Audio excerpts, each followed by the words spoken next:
जमलेल्या माझ्या सर्व शिवसैनिक बांधवांनो, भगिनींनो आणि मातांनो,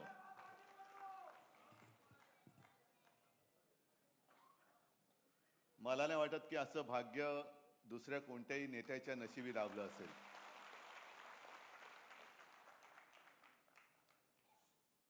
आजपासून शिवसेना प्रमुखांचं जन्मशताब्दी वर्ष सुरू होतंय. कदाचित कोणाचा गैरसमज होईल, 1926 ने 1927 हे त्यांचं जन्मवर्ष, म्हणजे पुढच्या वर्षी 100 पूर्ण होणार.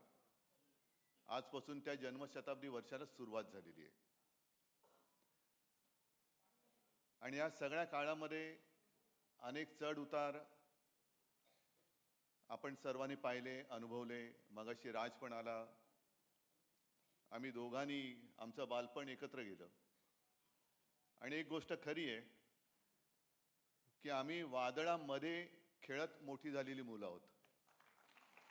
त्याच्यामुळे वादळाची कसं लढायचं हे आम्हाला कोणी शिकवण्याची गरज नाही. पण वादळाची जसं लढायचं असतं तसं वादळाची जबाबदारी खांद्यावरती पेलणं किती कठीण असतं हे ज्याच्या खांद्यावरती जबाबदारी येते त्यालाच ते कळू शकतं. आज आपल्याशी बोलताना ही सगळी वर्ष, तो सगळा काळ हा डोळ्यासमोरून जातोय. नेमकं कोणती गोष्ट सांगायची काही कळत नाही. एक गोष्ट नक्की की शिवसेना प्रमुख, म्हणजे मी नेहमी सगळ्यांना सांगतो की शिवसेना प्रमुख, हिंदू हृदय सम्राट हे सर्व जगासाठी.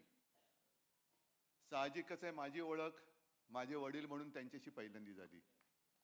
मा आणि साहेब, अर्थात साहेबांना चार चौघात आम्ही साहेब म्हणायचो. आमची वडील आणि मुलाचं नातं आणि ते नाव वेगळं होतं. अनेक जण मला आजही भेटतात आणि मला म्हणतात की कसं काय हो, कारण माझे आजोबा म्हणजे साक्षात जमदग्नीचा अवतार. असे आजोबा, त्याच्यानंतर असे वडील, आणि त्यांच्या एकदम व्यक्तिमत्वाच्या विरुद्ध आमची मा. या सगळ्या वाटचालीत माचं सुद्धा योगदान फार मोठं आहे. कारण मा म्हणजे मागे एकदा नवलकर म्हणाले होते की समईची वात जी असते ना, ती शांतपणाने जळत आजूबाजूचा परिसर उजळून टाकत असते.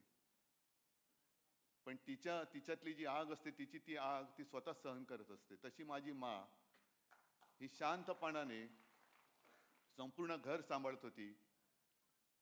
आम्ही तीनही मुलं, आम्हाला कुठेही बाहेर काय चाललंय ह्याची जाणीव होऊ न देता आई म्हणून तिची एक वेगळी भूमिका ती पार पाडत होती. त्याच वेळेला शिवसेना प्रमुखांच्या सारखा एक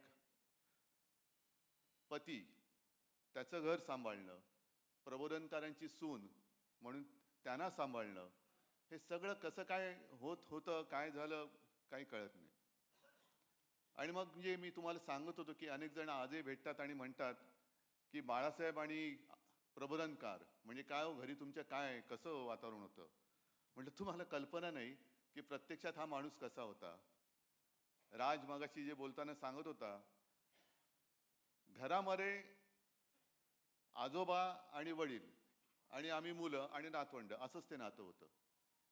म्हणजे तुम्हाला आश्चर्य वाटेल की लहान असताना आपण, मला वाटतं बहुतेक सगळेच जण शाळेत जाताना पहिले काही दिवस आनंदाने गेलो अशी फार लोक थोडी असतील. कोण गेलेत का रे आनंदाने असं तसं शाळेत? कोणीच वाटत नाही. म्हणजे आत्ता हसता म्हणजे कोणीच गेलेलं नाही. आणि मी पण तसाच होतो. आणि शाळेला दांडी मारायची असली तर मी माचा आधार नाही घ्यायचो, जाऊन बाळासाहेबांना घट्ट मिठी मारायचो. आणि मग त्यांच्या लक्षात राहायचं, मग मा पाठोपाठ यायची.